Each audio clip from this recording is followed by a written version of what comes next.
Hey folks, RB here, and just recording this video to kind of share my thoughts on the SPX and QQQ structure. Things are still different on both of them, but again, amazing rally today on both. We talked about beers being trapped yesterday after the MSFT earnings, and the bounce was expected. Our SPX bounce was about level was 5450, and that was pretty much tested, and paused the rally there.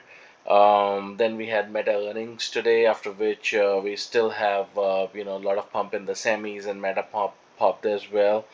Meta is still below 520, which 520, 423, which has been our resistance. So I wouldn't yet think that it's starting up a new rally, and we'll go into that later in the weekly post. I just want to see tomorrow how it performs.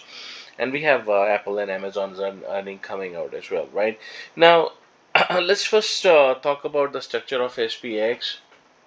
And if you remember, for the whole week, I have talked about 5490 as the resistance and 5400 as the support. So you see that the 2 day session was just capped between those two numbers. And yesterday, when I shared my incremental update, I talked about, we potentially will be over 5490, and that's where we will call a new higher high being made, and this correction is over. So that's what pretty much we got, and we tested 5550.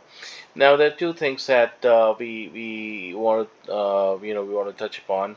One is what this correction really looks like. Is this over? Are we heading to new high, or is there something else going on? Right. So that's where there is still a little bit of confusion between QQQ and SPX, and the reason is that, like I stated, that SPX never had a 5 waves correction down. It was more or less a 3 waves, and I said, okay, probably I can call this as a fifth wave, as a truncation right here in this section, if I have to consider this as a fifth wave. But that was kind of, as in just an alternate, as an option. But regardless, the move up here is again double bottom bounce, right? And a double bottom bounce is generally happen when it's a flat correction, right? Now, is it a 1 2 and then we'll have a 1 2 3 4 5, something like that? That's possible. I'm not denying that, but what we need to kind of keep in mind is that let's not get too overexcited that, okay, the beer phase is over here, and now this is just heading higher, right? Because what could eventually happen is that this move, if not over at 5550, it can really head into 5570, or maybe at the 5585 here, somewhere in this range, right, tomorrow, if there is a little bit more pump left, right? If that happens, there is still a possibility that this is like a 3 wave move, and the next down move can be something like this. And we have Apple, Amazon earnings, and uh, you know, um, the conflict is still increasing in the Middle East, right? With Iran asking or preparing for attack back on Israel, right? So many things can unfold here. This is another pattern I was looking at, right? That it can still go to 5375, maybe a little lower, something of this sort, right? So we'll have to keep an eye here, that is this correction really over, or are we looking at now, another downturn, right? So I wouldn't be too excited yet, but just be careful on that, right? So now, after 2% of rally, let's say we still get some push up, though I think this was a very nice 5 wave move here. All right, 1 2 3 4 5, and futures are doing their things. But by the morning, it probably may happen that we are just again below 5550, and we can look at what kind of retracement we are getting down, right, before we are getting too excited, like I said. Now, since we have made a new higher high, we have printed a new demand here, right? This is our new demand area, so that needs to be holding at all point of times for it to stay an uptrend. But at the minimum, what I would expect is to hit the 5490 first, because this is the breakout area, right? Where we were kind of getting blocked for last I think 4 or 5 sessions, right? So at least this area needs to be tested, right? Something like this.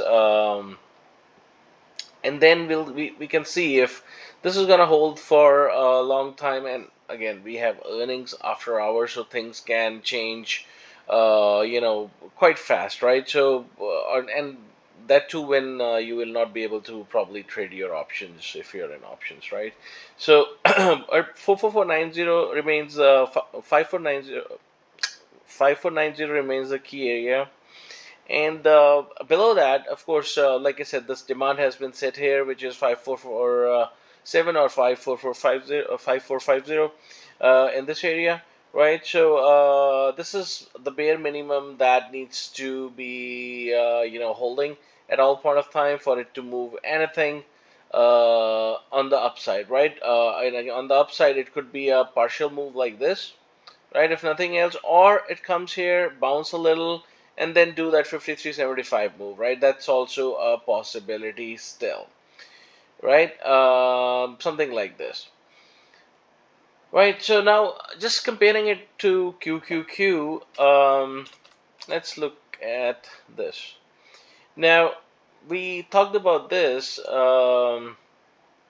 That we are getting a 5 waves down. Initially, we thought it's 1, 2, 3, 4, 5, but looking at how this choppy move up was being paused at 468, it felt like a fourth wave move and a fifth wave to come, right? And that's what happened. The fifth wave came, MS50 kind of dipped below the structure here, took the stop losses.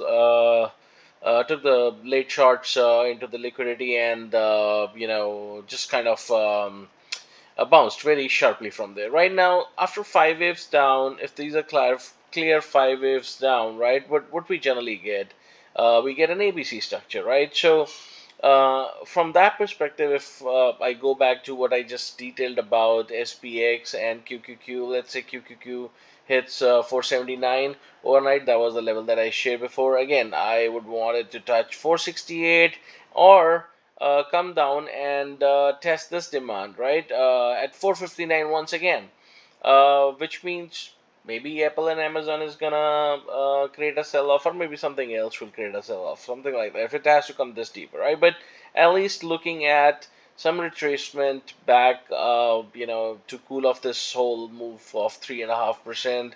And when that happens, right, post that we can kind of analyze whether we have another move up towards 484 or 490 or something like that, right? A clear ABC move up at least after the 5 waves down, right? So this is my expectation. So if I just go with what I have with QQQ and just ignore the other thing that I told you about, a flat correction here, which was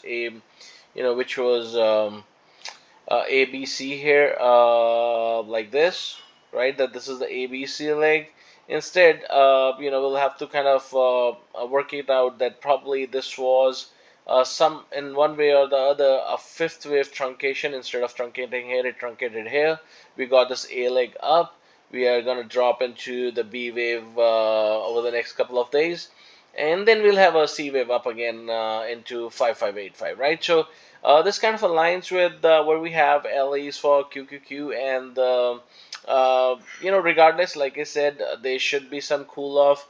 We need to kind of again see what happens at 5490 and 468 for QQQ, right? And if it goes lower, then we go low and test the demand at 460 for QQQ and 5450 for SPX, right? And from there on, we'll see what kind of bounce we are gonna get, right? Probably an area for longs again.